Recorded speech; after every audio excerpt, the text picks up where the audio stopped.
Mari kita berdoa.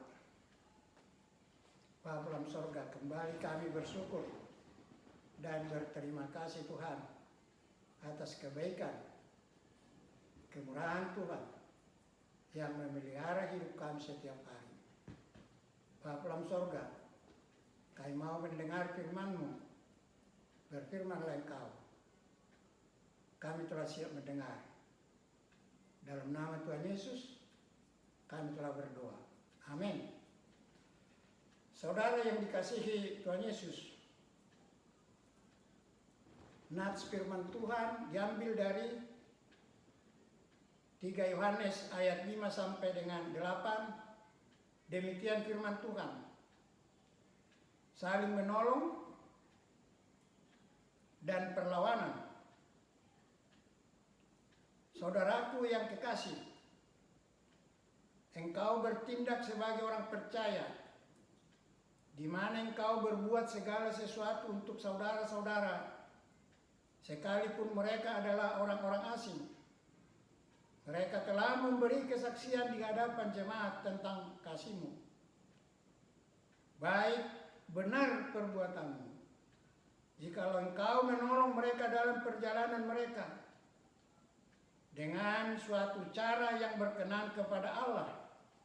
Sebab karena namanya, mereka telah berangkat dengan tidak menerima sesuatu pun dari orang-orang yang tidak mengenal Allah.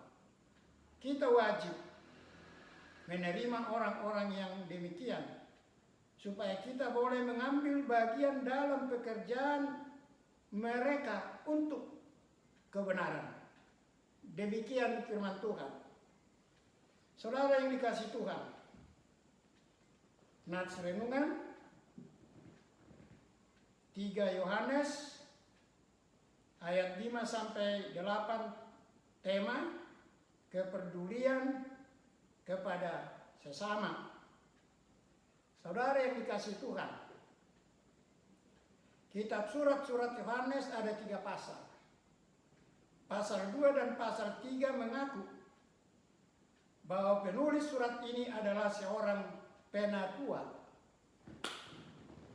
Bukanlah seorang rasul seperti pengakuan beberapa ahli yang mengatakan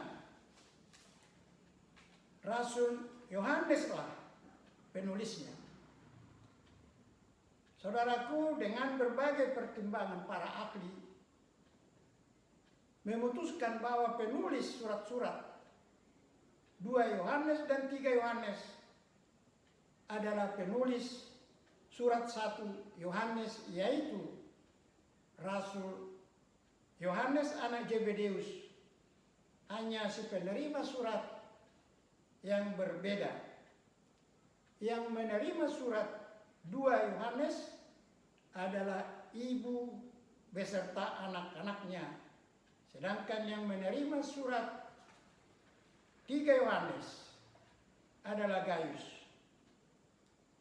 Saudaraku, kepada kedua penerima surat, Yohanes mengatakan, yang kukasihi dalam kebenaran. Saudaraku, mengapa begitu dekatnya perasaan Yohanes kepada kedua orang yang menerima surat Yohanes? Sampai-sampai ia mengatakan kepada Gaius yang terkasih, yang kukasihi dalam kebenaran. Saudaraku, yang terkasih artinya yang sangat disayangi, yang sangat dicintai, dan lain sebagainya. Saudaraku, mengapa Yohanes sangat mengasihi Gaius? Karena Gaius menjalani hidupnya dalam kebenaran. Adakah di antara kita saat ini, di antara saudara dan saya, yang menjalani hidupnya dalam kebenaran? Kebenaran yang dimaksud di sini bukanlah kebenaran yang termaktub, kebenaran yang tercantum, kebenaran yang tertulis dalam kitab undang-undang. Tetapi kebenaran yang dimaksud di sini ialah seperti kata Yesus, Yohanes 14 ayat 6. Akulah jalan, kebenaran, dan hidup. Tidak seorang pun datang kepada Bapa kalau tidak melalui aku. Saudaraku, hidup dalam kebenaran yaitu kehidupan yang mengikuti kehidupan Kristus. Kehidupan Kristus mau berkorban dengan rela untuk orang-orang berdosa. Kehidupan dalam kebenaran ialah menjalani hidup dengan kasih. 1 Yohanes 4 ayat 7, Allah adalah kasih. Saudaraku, hidup orang percaya harus bergerak maju. Bukan dengan kata-kata tetapi kehidupan nyata.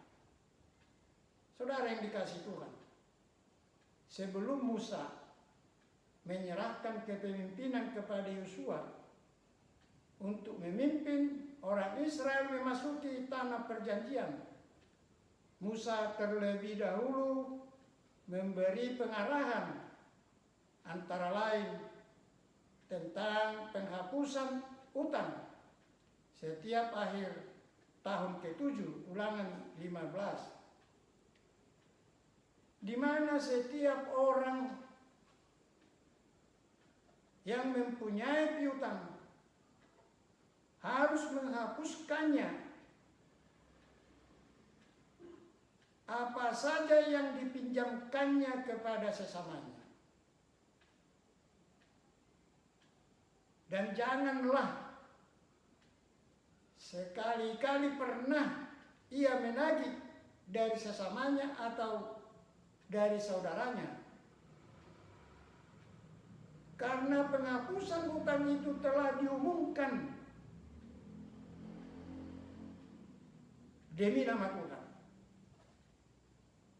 Saudaraku, untuk melawan rasa takut, untuk melawan rasa khawatir akan penghapusan piutang setiap akhir tahun ke-7, alangkah baiknya saudaraku jika kita mencamkan firman Tuhan Ulangan 15 ayat 4 yang mengatakan, tidak akan ada orang miskin di antaramu, sebab sungguh Tuhan akan memberkati engkau di negeri yang diberikan Tuhan Allahmu kepadamu untuk menjadi milik pusakamu, asalkan saja engkau sungguh-sungguh mendengarkan suara Tuhan dan melakukan dengan setia.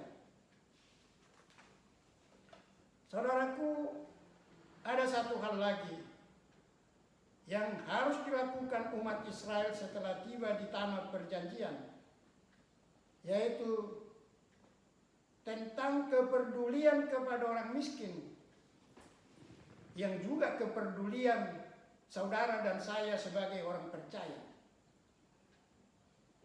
Untuk membuka hati, untuk membuka tangan lebar-lebar, untuk menolong orang miskin dengan cara memberi sepenuhnya permintaannya untuk memenuhi keperluannya.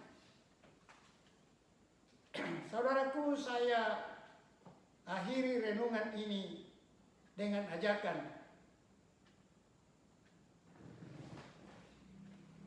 marilah kita tingkatkan kepedulian kita kepada sesama, khususnya bagi orang miskin, karena kita adalah teman sekerja Allah. Amin. Tuhan memberkati.